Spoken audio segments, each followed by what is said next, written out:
순수 아파트만 지을 경우에는 35층까지만 허용하는 것으로 이렇게 결정이 되어 있다고 보시면 되겠습니다.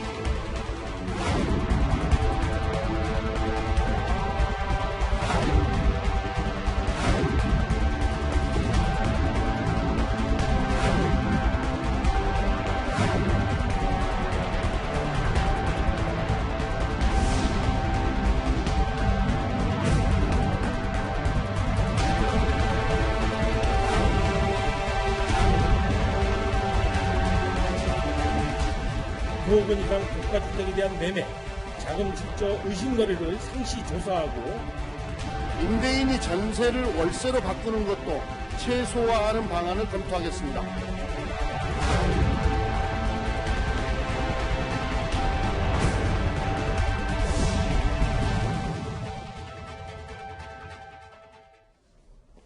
예, 오늘 뉴스탑10은 바로 여기부터입니다. 규제 1번도에서 공급 정책으로 바뀐 건 분명 저희가 긍정적으로 평가할 수 있겠습니다만 어제 나온 8.4 주택공급대책 시작부터 벽에 부딪힌 듯합니다. 재건축에 공기관이 참여할 경우 아파트를 50층까지 지을 수 있도록 했는데 이 부분이 오늘 핵심 논란입니다.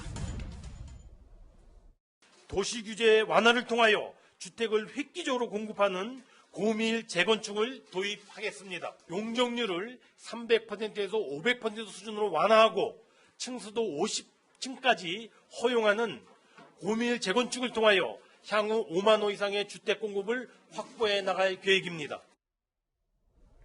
본격적으로 시작을 해보겠습니다. 먼저 제 옆에 화면부터 보실까요?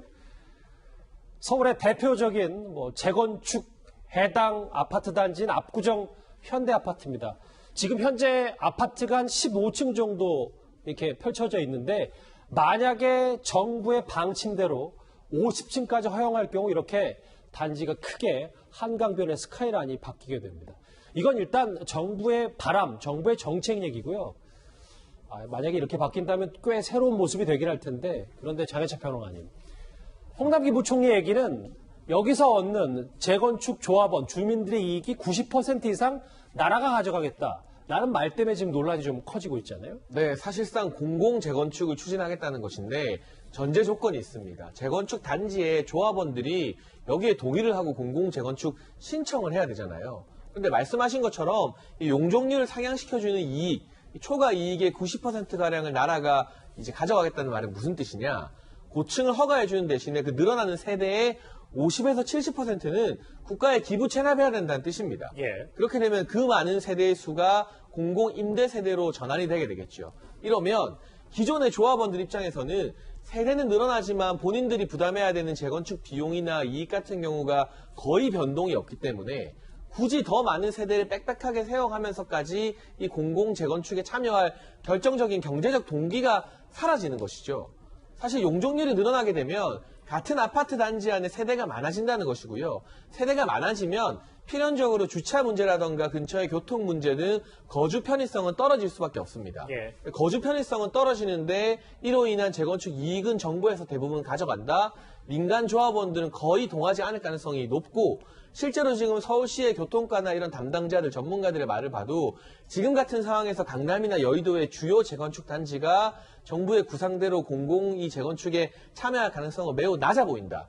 그러면 홍남기 부총리가 발표한 기대 수치, 이 공공 재건축을 통한 공급 확대가 정부가 제시한 롤 모델 이 기대보다는 훨씬 더 적어질 가능성도 상당히 높아 보이는 상태입니다. 앞서 화면에서 만나봤던 압구정 현대아파트 말고요. 또 재건축의 상징과도 같은 대치동 음마아파트. 근데 고정환 원장님, 여기 보니까 음마아파트 포함해서 재건축을 좀 기대하는 10개 단지 중에 8개가 우리 춤수 올려도 매력 없다. 별로 시큰둥한 반응이거든요. 오늘까지도요. 네, 그렇죠. 좀 전에 장희찬 그 평론가가 잘 설명했는데요. 어쨌든 정부는 늘어나는 용적률의 50 내지 70% 이게 좀 중요한데요. 이걸 공공임대나 이제 공공 분양 아파트로 하겠다고 했습니다만 예. 이게 조합 기업이나 조합원 입장에서는 과연 수용 가능한가, 그렇죠. 받아들일 수 있는 대안인가 하는 거거든요. 그동안은 이제 늘어나는 용적률의 50%를 공공 임대 아파트를 짓기로 되어 있습니다. 종전의 기준은. 예. 사실은 재건축이 원활하게 되지 않았던 배경에는 정부가 재건축 억제 정책을 많이 폈었잖아요. 그렇죠. 초과이익 환수제라든지 안전진단 절차 강화도 있었지만 사실은 좀 전에 말씀드린 공공임대 아파트를 50% 이상 넣게 되면 이게 임대 아파트가 된다. 주거의 질적 저하를 가져온다. 또 가격에도 악영향을 미친다. 이것 때문에 반대했는데 사실 이번에 나온 제도를 또 이렇게 살펴보아도 조합원의 입장에서는 그렇게 기대 이익을 높이거나 투자 메리트가 높거나 이런 인센티브가 부족합니다. 그러다 보니까 이제 반대하게 돼 있고요. 이게 이제 결국은 13만 2천 호 가운데 차지하는 게 5만 원대, 이 5만 호의 공급 목표가 실질적으로는 달성되기 어려운 게 아닌가 저희는 그렇게 보고 있는 것이죠.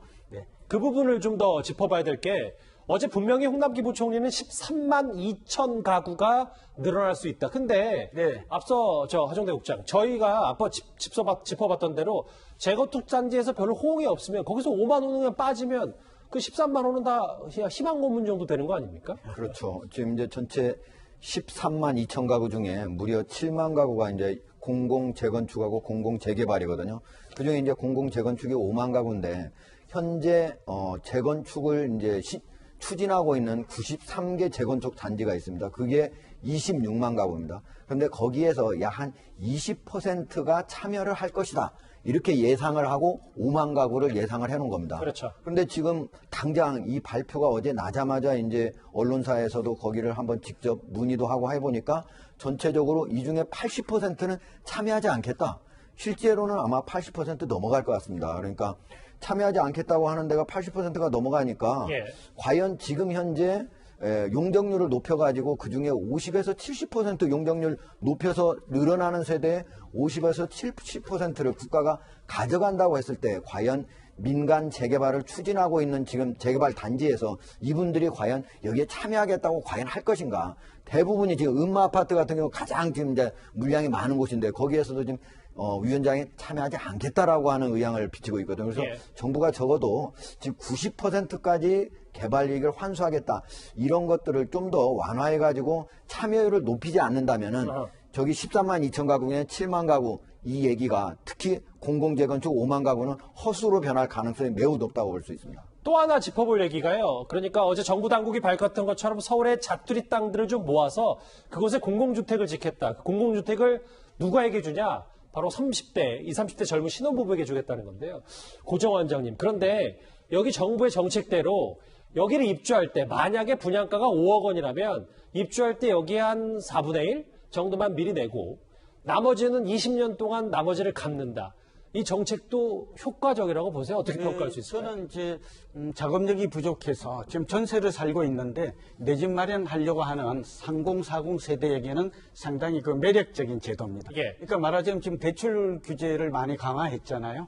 근데 이제 자금은 부족하고 내 집 마련하려는 사람의 입장에서 보면 이게 이제 대출의 기능을 하게 되는 것이죠. 예. 그러니까 이제 5억짜리를 1, 2억 있으면 입주를 하게 되고 나머지 돈은 대출금 갚듯이 조금씩 20년, 30년 분할 상환하게 된다는 거거든요. 예. 이 제도는 비교적 우리 이제 전세입자 입장에서 내 집 마련하는 입장에서는 자금 부담, 금융 부담을 줄여둔다는 점에서 상당히 좀 매력적으로 그렇게 보입니다. 예. 또 하나가 이제 이번에는 안 나왔지만 이왕 하는 김에 하나 제안을 드리면 아하. 토지 임대부 주택도 있어요. 그러니까 좀 더 쉽게 풀어주시겠어요? 네, 토지는 이제 국가나 이제 공유가 이렇게 지방자치단체가 소유를 하고 여기 건물비는 얼마 들지 않는 거거든요. 예. 사실은 우리가 서울의 3.3제곱미터 아파트 가격이 이렇게 비싼 이유 거의 3천만 원 가까이 되거든요. 또 한 채당 가격이 9억 2천 이렇게 나오지 않습니까? 이렇게 되는 배경에는 3.3제곱미터당 건축비는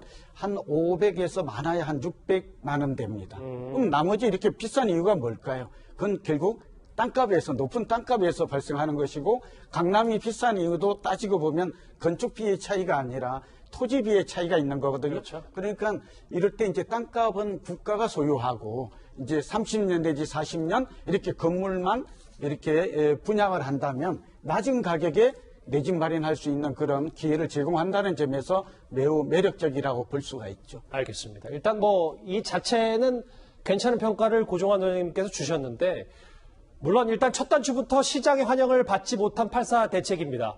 결국 관계기관과의 충분한 조율 없이 이게 졸속으로 내놨기 때문이 아니냐라는 비판도 동시에 나오고 있는데요. 어제 지자체 가운데서는 서울시와 가천시가 이 8.4 대책에 가장 먼저 반기를 들었습니다.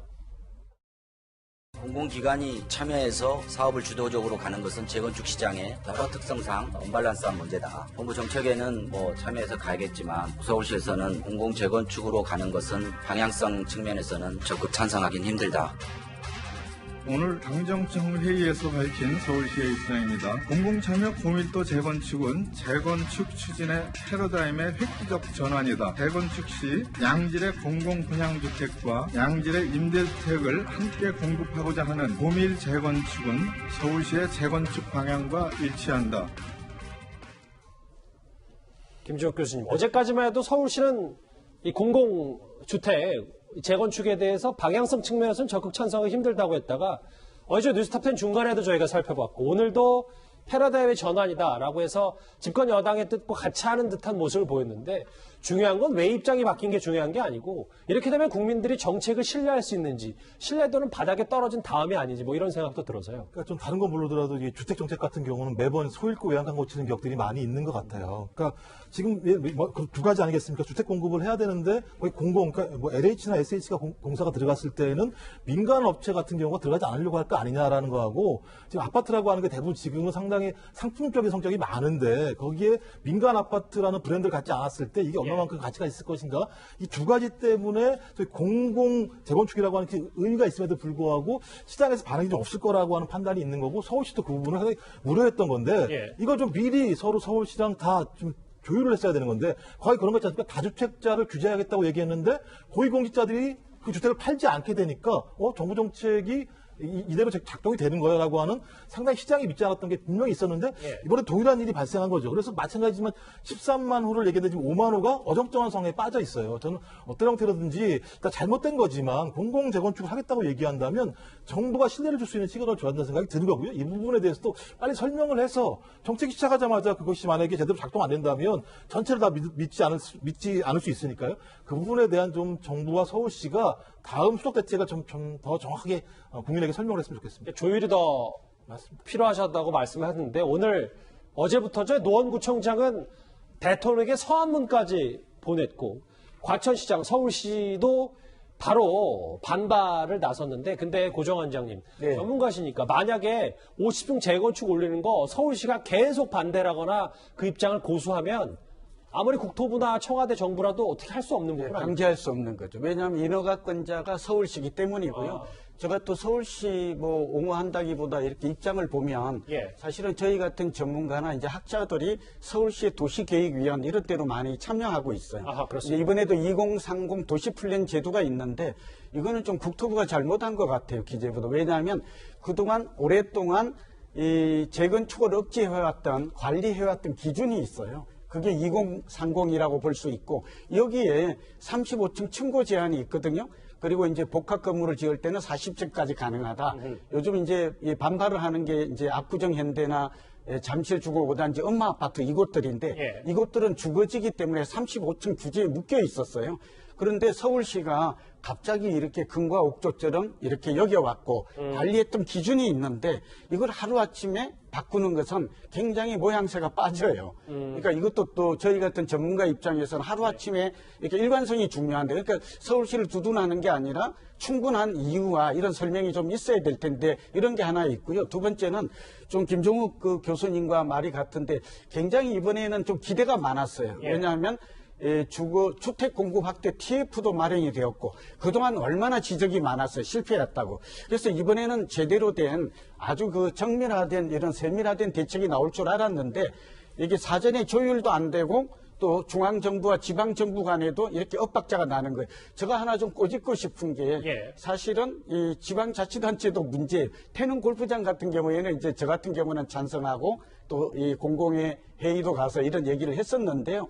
아니, 그러니까 이 정청래 의원도 그렇고 여기 노원구 이쪽에 뭐가 문제인가 하면 그동안 서민주거복지에서 가장 앞서 왔잖아요. 사실은 공공임대아파트가 들어서는 게 사실은 집주인이 싫은 것은 알아요. 그러나 그동안 서민주거복지라든지 주거안정 이런 부분에 주장해왔던 말과 앞뒤가 안 맞는 모순이다. 그런 측면에서 저는 임대아파트를 무조건 반대하는 이런 행동도 바람직하지 않다고 봅니다. 그러니까 뭐 각기 지자체 입장도 있겠지만 좀 대승적으로 바라봐야 되고 그런데 또 말이 쉽게 바뀌는 지자체 입장도 공감할 수 있다. 뭐 이런 말씀이신 것 같은데. 아니 공감이 어렵죠. 왜냐하면 과천청사 같은 경우는 물론 첨단 산업지구로 하기로 했는데. 제 말은 서울시 입장에서도 뭔가 지금까지 쭉 이렇게 35층 기준을 삼았다가 갑자기 국토부가 50층을 올리면 서울시 입장에서는 뭔가 좀 아까 말씀하셨던 모양새가 50층도 있고 이렇게 골프장 같은데 여유 부지를 이용해서 공공임대나 공공분양을 늘리는 거는 알겠습니다. 이런 것들은 주거 안정이나 서민주거 복지 향상에 도움이 되는 측면도 있다. 다만 교통대책 이런 것들을 어떻게 하는데 오히려 더 집중하고 골몰해야 되지 않을까 생각합니다. 임대차법 통과로 불붙은 월세 논란도 쉽게 가라앉지 않고 있습니다. 일부 여당 의원들 중심으로 월세가 뭐가 나쁘냐고 했던 그 말도 조금씩 바뀌고 있습니다.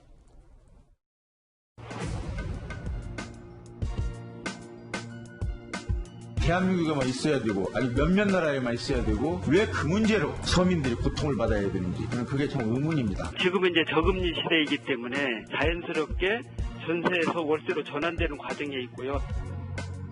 임대인이 전세를 월세로 바꾸는 것도 최소화하는 방안을 검토하겠습니다. 금리가 높았던 시절에 책정되었던 4%의 전월세 전환율은 현재의 저금리 상황에 맞게 낮추는 등 탄력적인 운영 방안을 마련하겠습니다.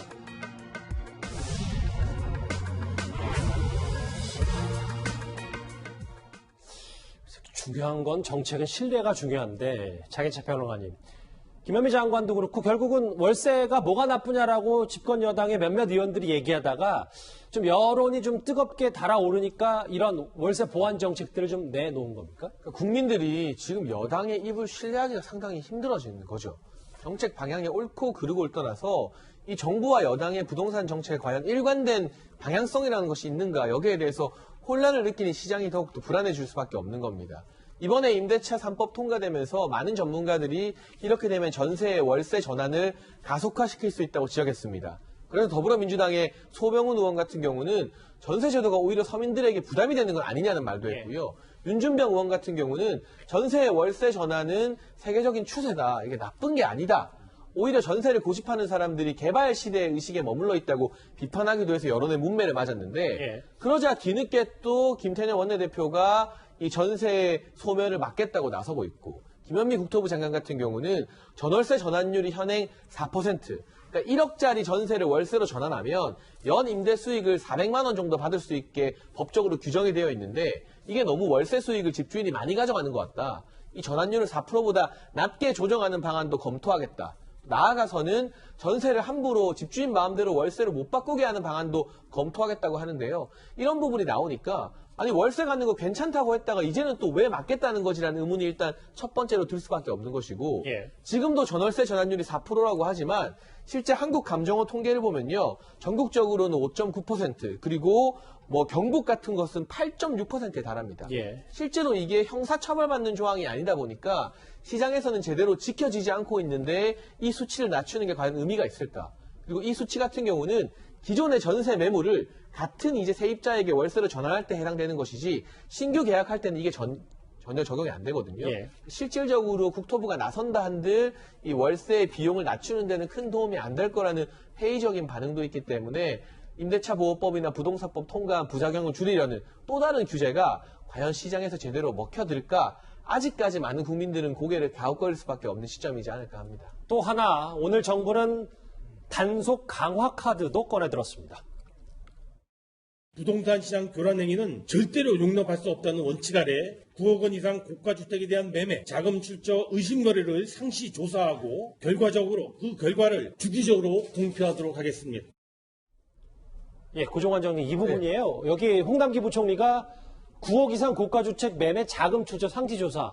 물론은 뭐 이 부분이야 뭐 할 수는 있겠습니다만 서울의 웬만한 주택 다 9억 이상 넘는데 이게 과연 현실성이 있는 대책인지 뭐 이런 비판도 있거든요. 네, 이제 저런 부분들이 이제 시장을 옥죄고 또 혼란을 부추기고 있는 것이죠. 서울에 지금 한 채당 아파트의 중위권 가격이 한 9억 2천에서 9억 3천만 원 정도 됩니다. 예. 이 얘기는 이제 서울에 웬만한 주택을 하나 사면 다 자금 출처나 조사 대상이 된다는 거거든요. 뭐 이런 것들만 가지고 집값을 안정시킬 수 있는 거, 이건 격가지죠.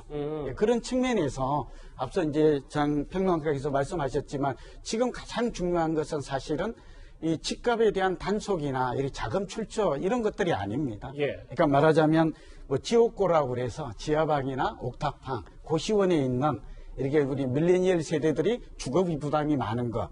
그다음에 이번에 주택임대차 3법의 통과로 인해서 예. 사람들이 정치적으로는 뭐 이게 월세가 좋으냐 전세가 좋으냐의 논란이 많지만 사실은 저의 입장에서는 무용지물이에요. 쓸데없는 불필요한 논쟁이에요. 경제학적 측면에서는 예. 정치적 측면에서는 설왕설래 많죠. 갑론을박이 많지만 주거비 부담은 월세가 전세보다 2배 이상 높아요. 예. 그러니까 뭐 조난 이유를 낮춘다든지 또 집주인을 이렇게 단속한다든지 이런 것들이 지금 필요한 대책이 아니라는 점에서 예. 소위 국민들의 겁주기가 아닌가. 또 여기에다가 또 중개업소 이렇게 또 단속까지 병행을 해요. 이거 완전 범죄인을 만들고 있는 거거든요. 잠재적 범죄자라고 보는 거다. 네, 보는 그런 측면이 있는 게 아닌가 이런 불만도 많아요. 그래서 저는 정책의 우선순위를 전월세 안정에다가 좀 두었으면 좋겠어요. 전세가 세입자에게는 유리합니다. 예. 그러니까 전세를 소멸이다라고 이렇게 바람직하게 이익이다 이렇게 보지 말고 두 번째는 월세를 사는 아까 지옥고 말씀했잖아요. 81년에서 96년생 이 사람들은 지금 그 월세의 부담이 자기 소득의 거의 절반이 되는 경우도 많아요. 이 사람들에 대해서는 차라리 월세 바우처 제도라든지 이런 다양한 제도를 좀 고민하고 내놓았기를 바랍니다. 알겠습니다. 대안까지 좀 말씀해 주셨는데요. 첫 번째 뉴스탑 10이 준비한 소식은 어제 있었던 주택 공급 정책에 대한 여러 가지 얘기들이었습니다.